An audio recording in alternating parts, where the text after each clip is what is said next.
Hello aspirant, today's topic is part 1 of the Indian Constitution, Union and its territory.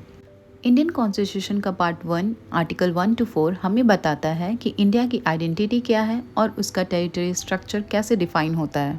It explains the constitutional identity of India, the composition of its territory and the power of parliament regarding the creation and reorganization of states. It includes Article 1 to 4 and also explained in Schedule 1. Talking about the Article 1 which is name and territory of the Union. Article 1 कहता है India that is Bharat shall be A union of state. इसका मतलब हमारे देश के दो constitutional नाम हैं इंडिया और भारत. इंडिया को यूनियन ऑफ स्टेट कहा गया है. यूनियन का मतलब है कि सारे स्टेट मिलकर एक स्ट्रॉन्ग नेशन बनाते हैं और कोई भी स्टेट अपनी मर्जी से इंडिया से अलग नहीं हो सकता.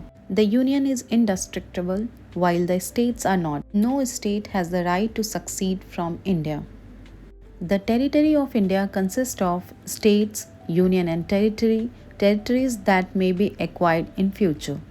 Now there is a question, why union of states? Dr. B.R. Ambedkar used the term union to emphasize India is not the result of an agreement among states and the unity and integrity of the country cannot be broken.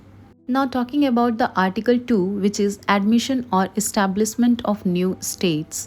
Article 2 parliament को power देता है कि नए territory को India में state के रूप में एडमिट कर सके या एक नया स्टेट इस्टेब्लिश कर सके. फॉर एग्जांपल सिक्किम इन 1975 में इंडिया का 22nd स्टेट बना. Article 2 mainly deals with territories that are outside the existing territory of India. Thanks for watching.